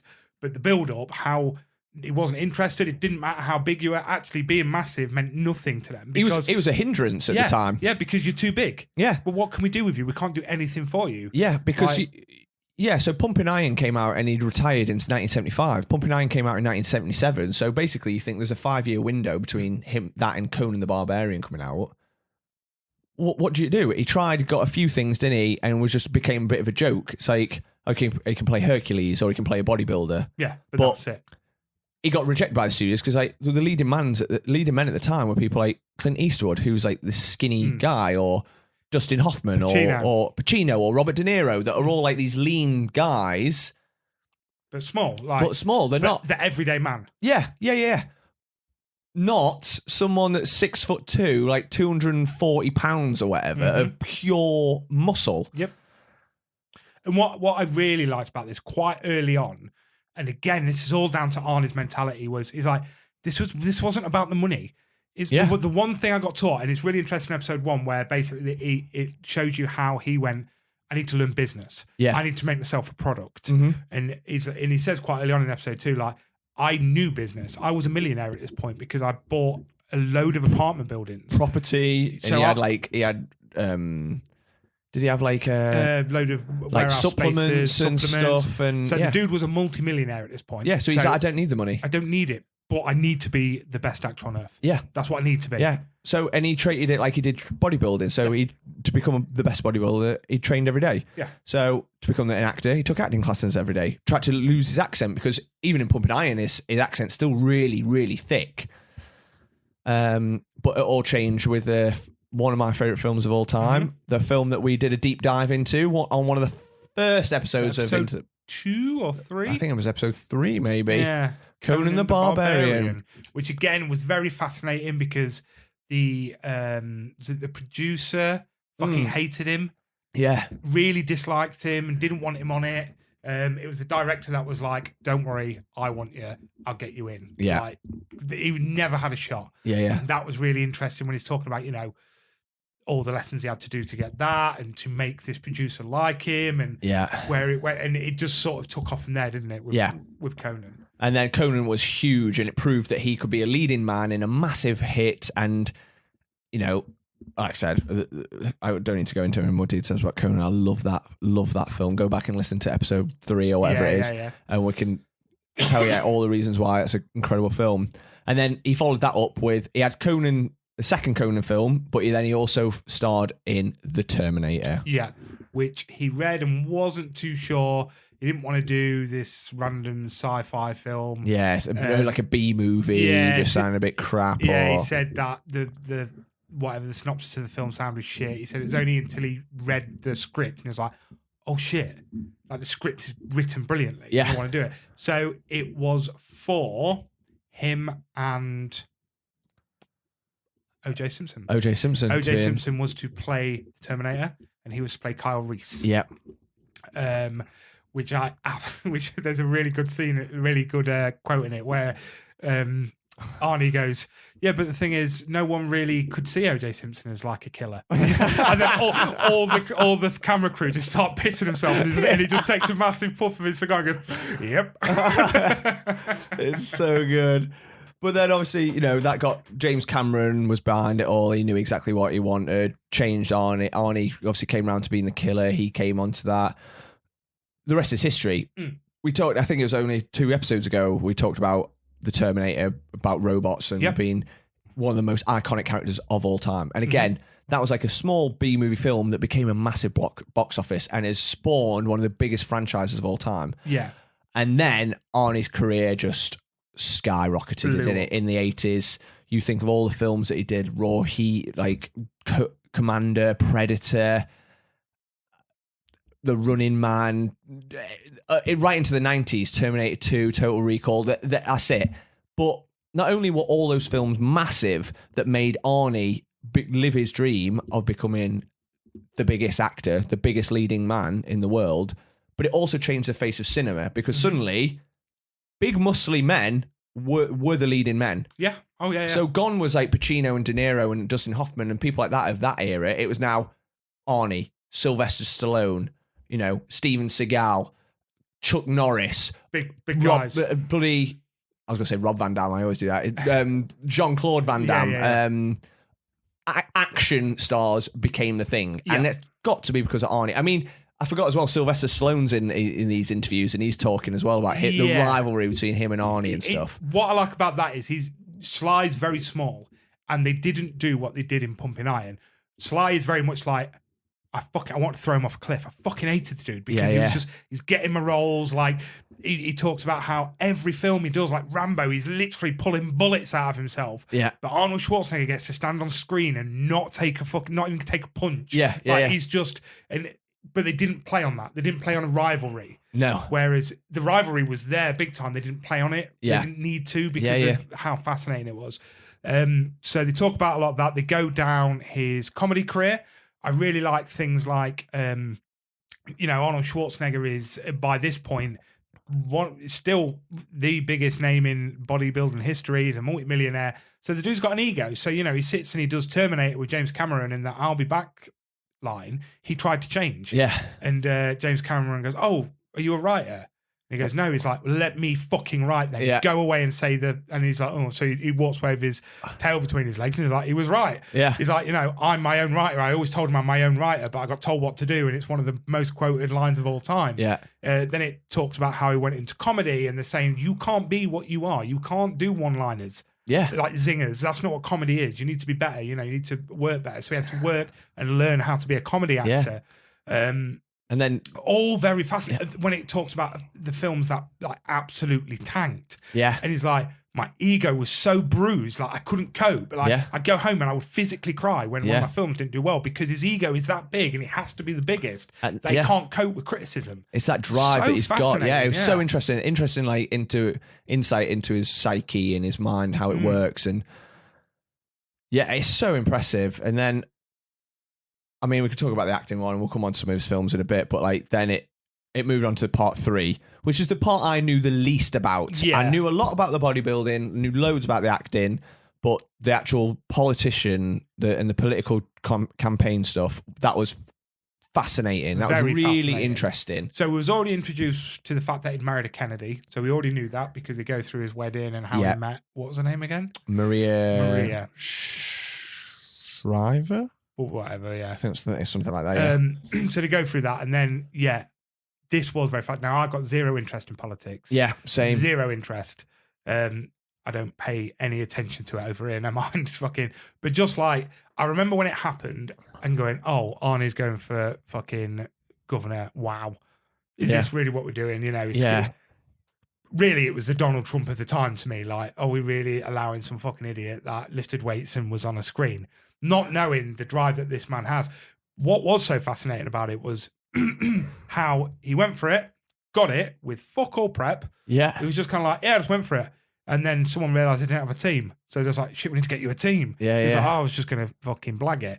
And he's like, that year, like porn stars went for governor, like Some random people. Ronnie Coleman, is it, went for Something it. like that. Yeah, yeah. He's just like, that was the best thing ever, because what's the best way to look normal is be around bigger freaks than you. Yeah, like, yeah. He's like, all these people that were actors or porn stars came out because, if Arnie can, I can. He's like, but I was the most normal out of all of them, so it made me look normal. Exactly. And obviously being married to like a Kennedy and stuff helped him. But that was really interesting because it showed, it really went, not into too much detail, but gave an overview of his, like, because he got re-elected, didn't he? So he had two terms as governor, and it went through like his highs and lows and its successes, and where he had to like really rein it in that he got it wrong. So there's a lot of humbling things about that. So that was fascinating as well, and that I really enjoyed that one because that's the one I knew the least about, and I'm a huge Arnie fan and I always have been.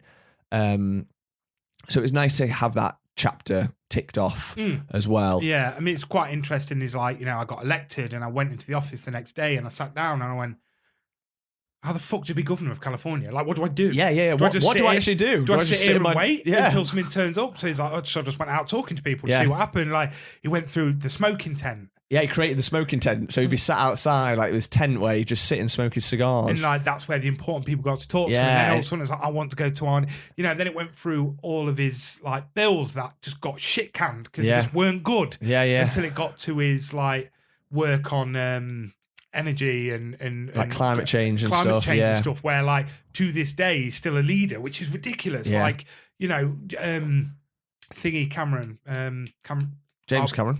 No, ex-PM. David Cameron. Yeah, he was on it. I forgot he was on it. Tony Blair's on it. Yeah. For fuck's sake. Yeah. Like, all these people that called him on is like, shit, no, California are the leaders in fucking climate change. Yeah. So, and Arnie it's like the sixth biggest like economy in the world or something. Yeah. And Arnie did that. That's so fascinating. It's really, when you look at it, that is big enough to be like, it was worth it. Yeah. The rest of it was shit. As governor, he didn't really know what he was doing. Yeah. And a lot of his stuff got pushy. And he got a lot of things wrong, but I mean, that's probably the hardest one to navigate, politics. And to do it for that long, 2 terms, it was really interesting. But so I love the whole show, the whole documentary. I was gutted when it ended, actually, that it was only 3 episodes. But me too, yeah. But I felt like the whole thing was tinged with a bit of sadness. I don't know if you got that. It felt like a little bit. I don't know whether it was because it was almost like fundamentally, it's just an old man looking back on his life. So it's almost that's what it was, yeah. And it's like, and it kind of felt like it came across as quite lonely in a way, like, because he sort of obviously split up, because it comes out about he had an affair and had a kid through another woman, so his wife left him and stuff, and he just seemed like a bit of a lonely old man now. Well, it's so weird because the whole way through it, his interviews are building, to me, they was building up to something, and it was building up to, for me, it was building up to the point where he talks about the affair and how he doesn't regret his affair. He does because of what he did to his family, his wife and his kids. But he's brought up an absolute hero of a boy, and he's so proud of this lad that he's not ashamed of what he did because of that, which is very interesting. But it then built up about that he lives in this huge house. He calls it an American house. He's like, too big is not big enough. Yeah. Like, this house, there's no need for it, but it's an American house in an Austrian fucking like climate. Yeah. But it's all building up to that scene where he's upset his family and the kids will come around occasionally, and like the rest of the time he's just got a massive house. Yeah, it's and almost like fucked just up him and his donkeys. And his donkeys that he gets, so he wakes up in the morning, feeds his donkeys, and he just like clears the shit out of the stables and stuff. Himself busy, and he just goes, and lots of it as well, because obviously it's the same when you're, I think as well, because like you said, he's an old man, so like he's looking back like on all this bodybuilding stuff and like then the acting stuff, and so many of those people, his friends and stuff, are dead. Like his best friend Franco died a few years ago. I remember it because obviously I was a big Franco fan. Like I literally had his books and everything, and then I was really affected by it. And I can remember Arnie putting his post up on Instagram, and it was heartbreaking. Him that he'd been friends with for like literally since they were like sort of 20 years old, 18, 20 in Germany, bodybuilding, became incredible bodybuilders, moved to America together. They were bricklayers. They had like businesses together. They built each other's houses. And then, like trained and were best friends and best man at each other's weddings, and then can you imagine that? Then, like, suddenly when that person's now no longer around, that you've been friends with for like 50 years. That's what I mean. The whole thing felt like it was just a bit sad. Like, he's looking back and like, look at all these things I've had and now I don't have. Yeah. He's got the memory of them and the successes of them, but now he has the donkeys. And now he has the donkeys, which were cute. They were adorable. The donkeys and the dogs. That's all he needs. But it was, really, really enjoyed it. I mean, like I said, I've been a massive Arnie fan since I was a kid. My dad loved Conan the Barbarian, so we had it on video. And then I had quite a few videos that we got like from Blockbuster, you know, when they do like, they just sell some off like for dead cheap. Half the time they didn't even have the cover. It was just like the see-through, just a plastic container. So the only way to find out would be to open it and see what the label was. Yeah. So I had like Last Action Hero, I had like Terminator 2. I think we had Commando, but it was one that we'd recorded off the TV. Yeah.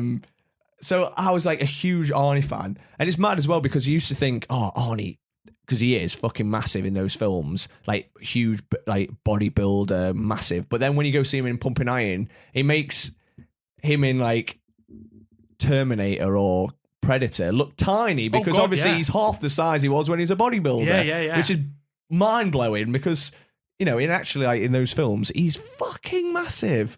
He is as well. And when you think about it, and going back to episode 1 quickly, like, it's really interesting as well. When you see him in Austria and Germany and when he starts winning shit, and you're like, this guy's massive. When he goes to America, because again, it's a different type of bodybuilding, you look at him when he's doing Mr. Olympia and you're like, I can't believe I just called that guy massive. Yeah. Because he's like twice the man he was. I mean, I don't think he could get bigger than what he was a second ago. I know. And now look at him. It was fucking ridiculous. And then obviously you see him there's a scene in the documentary where like he takes his shirt off. He's got a bit of back fat.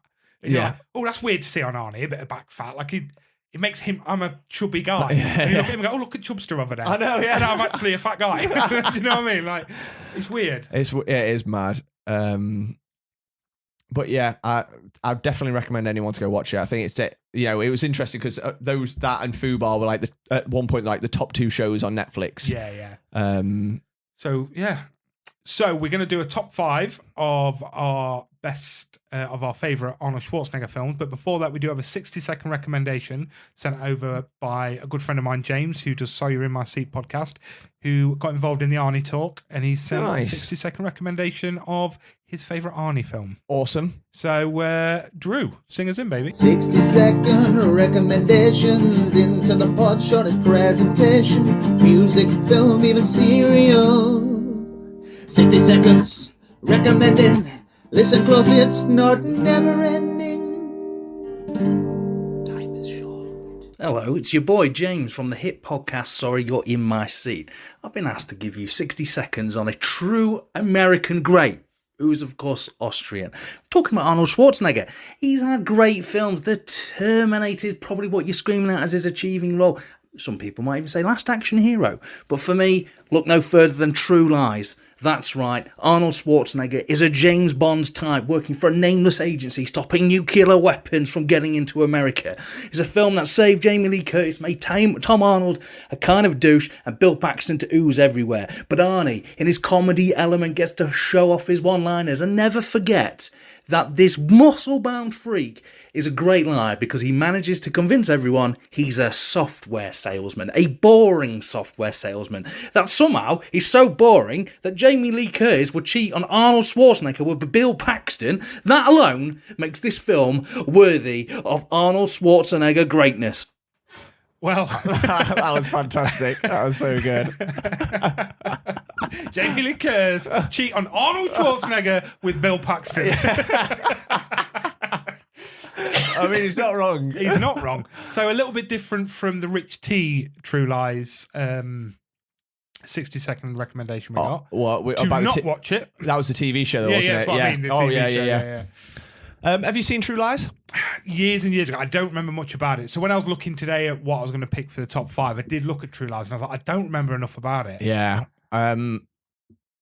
It's one of them I've seen quite a few times, but we rewatched it recently. Claire'd never seen it, so we put it on. And it is a quality film. Like James said, it's so funny. It's that perfect mix of action and comedy. Like, it's not, there's some silly comedy moments, but it's not like slapstick, if that makes sense. Yeah, I feel like it's a perfect blend. Great characters. Bill Paxton.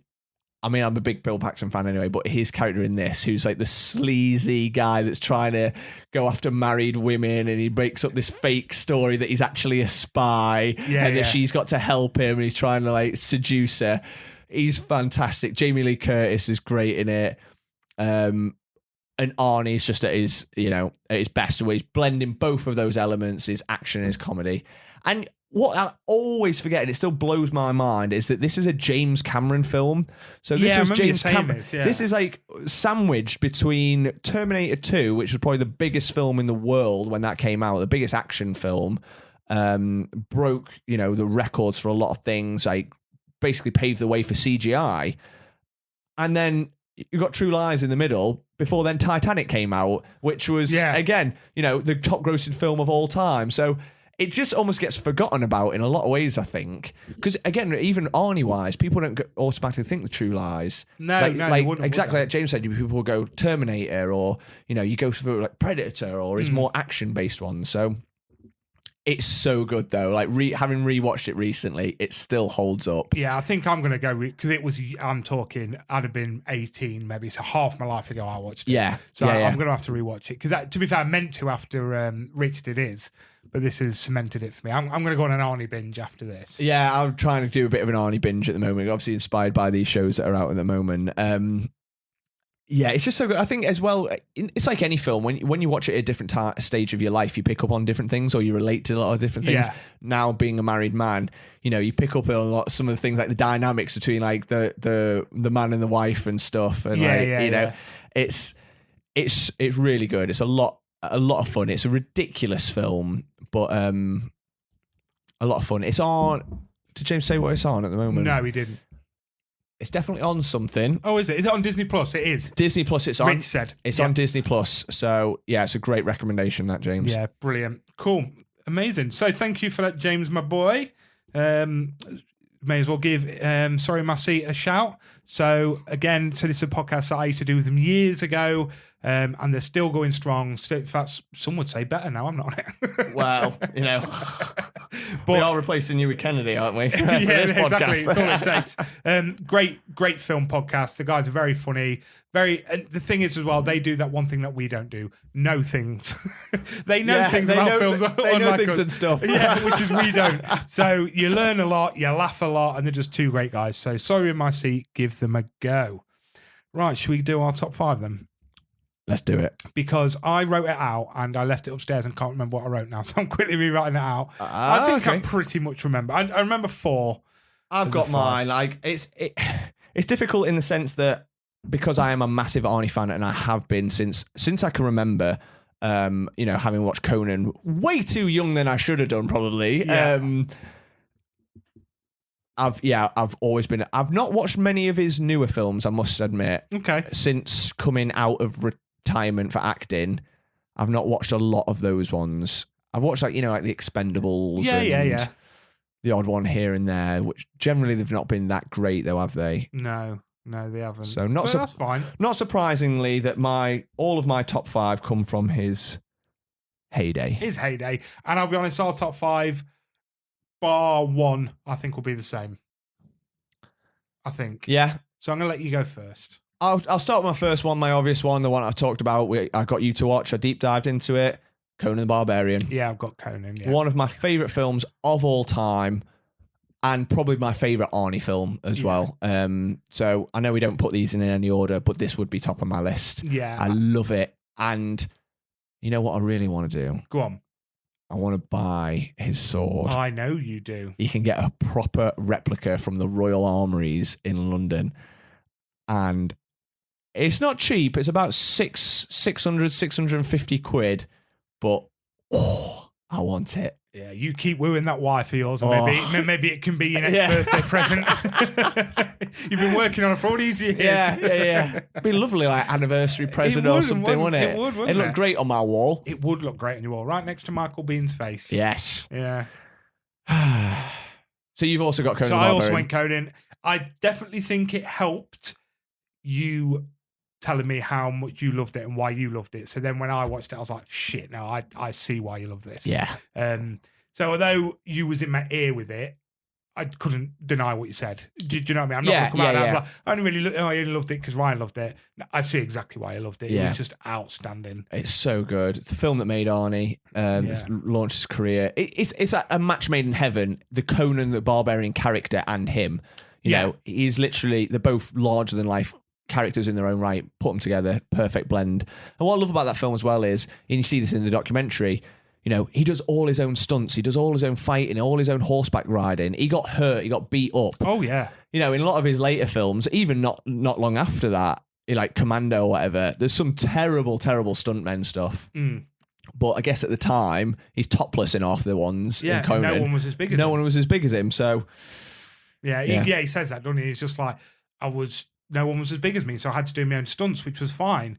But then we did take 2 and take 3 and take 4 and take 5. And it's like, I was hurt. I was bleeding. I was bleeding a lot. Yeah, great film. If you haven't seen it, go watch Conan the Barbarian and listen to episode 3 or 4. Or whatever it is, It's 2 films, was it called? Was it? Yeah. Testing your knowledge now. How well do you know Into the Podcast? Oh, God, what was it called? We just recommend each other films. I can't remember what it was called, if I'm honest. Snappy title, that. We just recommended each other films. Yeah, .com. Okay, so I just... It was episode 3, and the episode is called Pick a Film, Any Film. Ah, that's it. Snappy title. I thought of that. Yeah, I can remember it, though. So I just crossed one out for a film. I just crossed out Predator for Running Man, and I've just crossed out Running Man for Predator again. So which one are you picking? I'm going for Predator. I fucking love Running Man. But Predator. Oh, Predator. Predator. You can't. And I genuinely love Running Man as well. And you've only recently watched it for the first time. Recently, part of this Arnie binge. I had seen lots of it, like when I caught it on the TV and stuff, but it's not one that I'd watched literally from start to finish. Yeah. So I made sure I was like, I have to tick that off the list because all the Arnie, it's an Arnie classic, considered one of his best. And it's fucking banging. But I'm going to go back to Predator because, I mean, not only is it a classic in itself, the one-liners, it's so quotable. Yeah, it's so just quotable. Fucking badass. It is badass, isn't it? Way. It's pure fucking macho, testosterone-fueled action. Just the handshake at the beginning. Oh, yeah. Dylan, you son of a bitch. Like, you know what you're getting as soon as they do that. It's the so oiled arms. And you're like, oh. It's so quotable, like you said. But it still holds up as well because it's. Oh yeah. Although it's ridiculous, you know, an alien crash lands on Earth that wants to hunt warriors and ends up hunting Arnie and his team of fucking commandos. It's not shit. Exactly. Do you know what I mean? It's not like a crappy B movie. It could have been, but it's actually brutal. It's gruesome. There's horrific deaths, and you know they get picked off one by one. It's just awesome. Yeah. That's the type of film that I can stick it on, finish it, and as soon as it's finished, I can start it again. 100% agree. Yeah. Yeah, I've got Predator as well. Have you? Honestly, love that film. And again, another one of Arnie's films that spawned a whole franchise because it was that successful. Absolutely. Not the best franchise as franchises go. It peaked with the first one. Yeah. But number one talks for itself. Yeah. You know, you don't worry about the rest of them. Just one. One's fine. It's all you need. Yeah, exactly. Cool. So we're both so far all right? So far, yeah. Here's your next one. This will be number 3. Number 3, again, one I've talked about a lot. We've talked about a lot. Big franchise. It's The Terminator. First one? The first one. I have got Terminator. Yeah. I've said so many times how well I love this film. It's incredible. Arnie is... What was interesting, actually really interesting to hear in the documentary was the fact that James Cameron really plays on the fact what made Arnie the best choice for this role wasn't his body, it was his face. Yeah, because he's got up to then people were taking the piss going he had no facial expression. Like that went against him in the acting whereas field. In this it worked perfectly for him because he's got a very unique face, hasn't he, and a unique look. He's got you know, a strong, I don't know, look about him, and so it's just this emotionless monster creature, effectively, like robot cyborg thing. But he's, apart from the opening scene where he comes in and he's naked, he is fully clothed. There's no like, there's no like bulging bicep shots or anything. He is like fully clothed in like leather jacket. Yeah, that's it. And he looks fucking cool as. Yeah. Great film. Again, my favourite of the franchise, of the Terminator franchise. In no small part to Michael Biehn. Don't know, you know, if you know that I've met the Michael Biehn. Never heard of him. Never even been stood three. Well, you just sit back and let me tell you a story, right? This is where I put in our interval music. 20 minutes later. Yeah, Terminator. Yeah, Terminator. Cool. Great. Amazing. So that was number 3 for both of us because I also had Terminator. Yeah, go on then. Number 4 for me. Go on. Terminator 2. Terminator 2 is also on my list. You can't, because this is the thing. When I initially wrote my thing out, I was like, T1 and T2. I was like, I can't have them both. I can't have them both as one. That's cheating. I know. It is cheating. It is cheating because they are, whilst very similar, they're also very different. Very different, yeah. He went from being the bad guy to the good guy. Yeah. And like he became a completely different character. Yeah. Being the same character. Yeah, and he's also got their little comedy moments in there. It's still like a savage film. There's some horrific deaths in it. Obviously, we talked about Robert Patrick being a legend in that as the T-1000. Linda Hamilton is fucking fierce.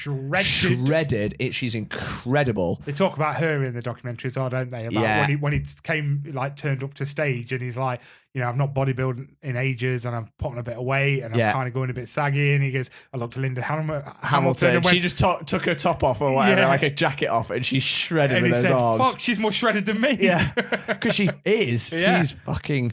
Random side note, Linda Hamilton, did you know that she's just been added to the cast of Stranger Things season 5? No fucking way. Fucking way. Yes, boy. Yeah. Now I'm excited about that. Me too. I mean, I was already excited. Yeah. But I'm now more excited. Yeah, exactly. Ready for when Eddie comes back. It's happening. Yeah. It's happening. You can't have someone as big as Eddie and just leave it. No way. And you know what? They can do whatever they want. They could literally do the whole, and then we woke up, it was a dream. And I'd be okay with it. And I'd be fine with it. Because Eddie's back. Eddie's back, yeah. Yeah, so it's fine. Whatever. Exactly. So T2. I think considered by most the best of the Terminator films. Yeah, it's the most critically acclaimed. It's considered one of the greatest films of all time. Yeah. I don't disagree with that. Yeah. My personal favourite is just 1. Yeah, which is a bit more horror, I would say. It's a bit more horror thriller, isn't it, 1? But I think a bit more horror thriller. And again, for you, is it a bit like that spawned Terminator? That's where Terminator came from. Yeah, and that's why I'm A New Hope over Empire of Star Wars, because like that's the OG. Oh right, yeah. See, I to an extent, but I also love the fact that 1's very much like it's like the underdogs. Yeah. You know, Sarah's like this, just a waitress. She's just totally innocent, and then Kyle Reese is just this human guy against this impossible machine. Whereas 2 is a bit more, it's cooler, it's more, you know, machine versus machine. Like, which one's the best one? Is it the original model? Is it the new one? Yeah. So it's, the threat doesn't see, although the T-1000's scarier and more terrifying. Yeah. You'd feel safe if you had Arnie as your protector, wouldn't you? Yes, you would, yeah. So yeah. Interested to hear your 5th. My 5th. I've gone for another 80s classic and one of his probably more outrageous action films. Last Action Hero? No. I do love Last Action Hero. That's got a soft place in my heart. Yeah. But no, I think I haven't watched that one for years, and critically, and it got anyway, I've gone for Commando. Commando, okay. No, it's been years since I've seen that film as well. Oh, I love that. I watched the trailer today, of Commando, because I was like, have I seen Commando? I don't remember. I watched the trailer, I was like, I've seen it, but years ago. Oh my God, it is so good. Like, it's just... It's his take on like Rambo, isn't it? It's a rip-off of Rambo. He's like he's like a fucking special forces guy. That his daughter gets kidnapped and he has to go rescue her. He has to, by this mercenary group, they want him to go kill someone, but he runs, he kills some of them and he's trying to rescue his daughter, but he's only got like 11 hours to rescue her. before they find out he's gone AWOL. And it's just ridiculous. Him cutting his way through these mercenary groups. Yeah. And the opening scene is him literally carrying a tree. He's chopped a tree down with a chainsaw and he's carrying the entire tree on his shoulder. But not just like a little tree, like a Christmas tree, a fucking huge tree. And that's how ridiculous it is. And then it cuts into this ridiculous cheesy montage of him and his daughter like playing together, and like she's pushing ice cream in his face and they're just laughing like ha ha ha, and then like playing in the pool and feeding a deer, and it's just stupid. And then they get attacked and it's just filled with mental one-liners, like incredible one-liners. From start to finish. Right at the start of the first mercenary, when they capture his daughter, he's like, hey man, just chill out, if you want to get your daughter back, you need to do what we say. You got to listen, right? Wrong. Bang. Blows him away. And then, I know I said I'd kill you last. I lied. I love, that's probably the best line. It's like, hey Sully, remember when I said I'd kill you last? Yeah, that's right, you did. I lied. Drops him off a cliff.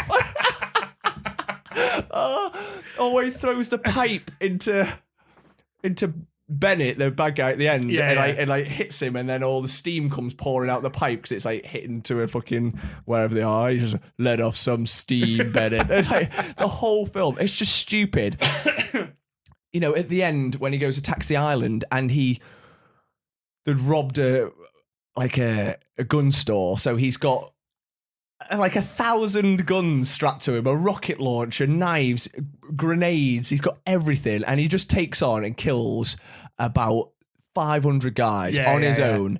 And like Sly says in the film, like Rambo gets the shit kicked out of him, but he still keeps going. But John Matrix, I think he's he gets a little touch on him, but he kills like 500-600 guys all on his own. It's just it's just ridiculous. It's over the top. It's Arnie at his best, pure Arnie experience. Yeah. So what have you gone for? I went very different.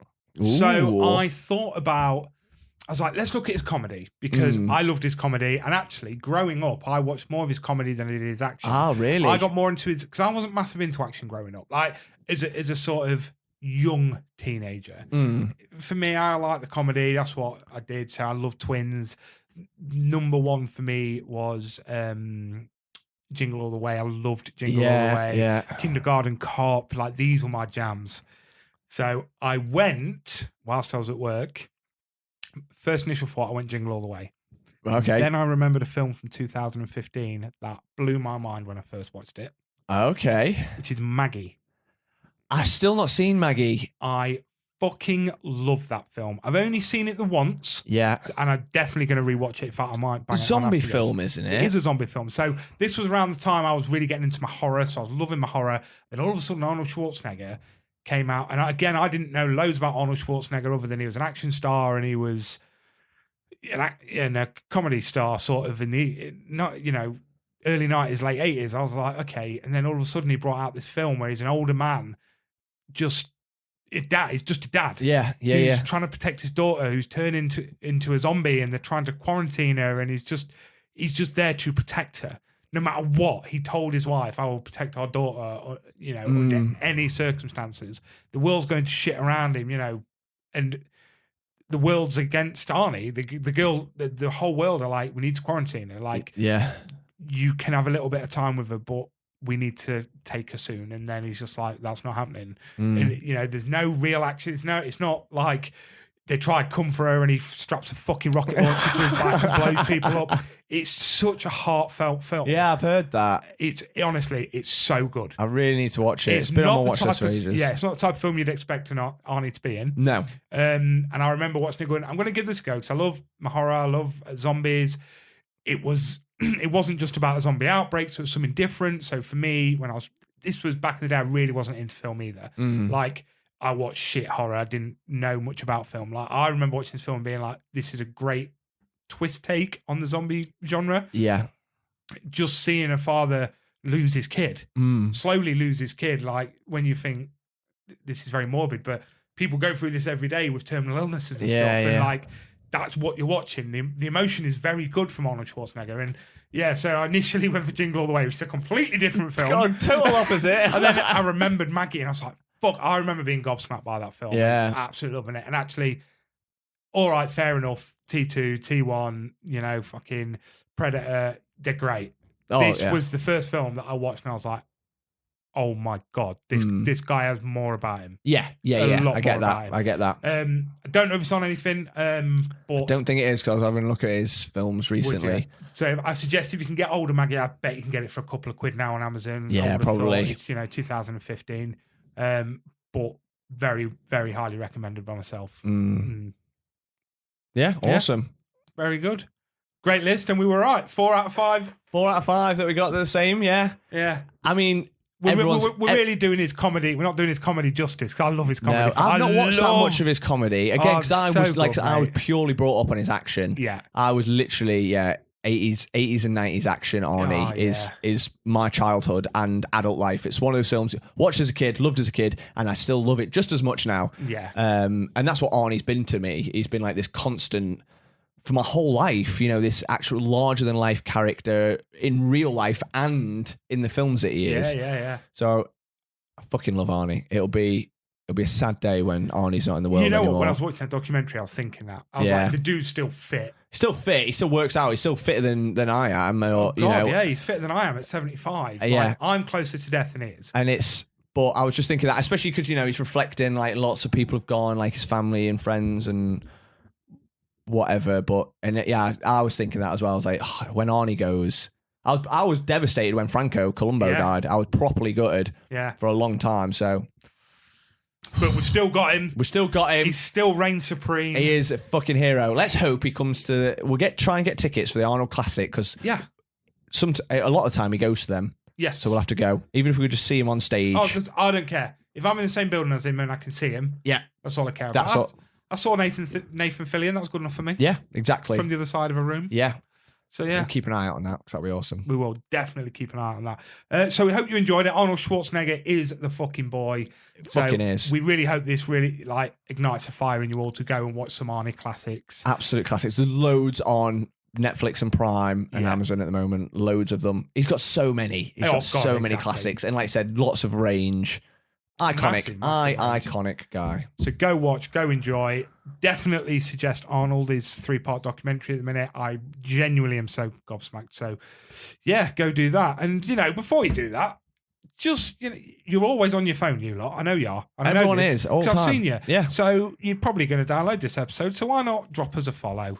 Why not subscribe to us on fucking whatever on iTunes or whatever, so you get that little notification when it does come out. Yeah. Why don't you get chatting to us on Instagram or the Facebooks? Why not talk to us? Yeah. Like us on FaceSpace. Twitter's booming still. Twitter's follow off us the on fucking Twitter scale. And on Twitter, you can see boobies. You can. So while you're on Twitter looking at boobies, follow us. Yeah. Why not? Seriously, Instagram, that's the one we really use. Just follow us on Instagram and talk to us on that. No one gives a shit about Facebook anymore, and Twitter, fuck it. It's too hard to use that. I don't like it. They only let us use so many characters, and we've got more to say than that. We have. We've got like 2 hours worth to say at least every week. More than 70 characters of tweeting or whatever it is these days. Exactly. So thank you very much for listening. Ryan, tell us something interesting to end the episode. So, this time I met Michael Bean, right? It was Peace. Hey!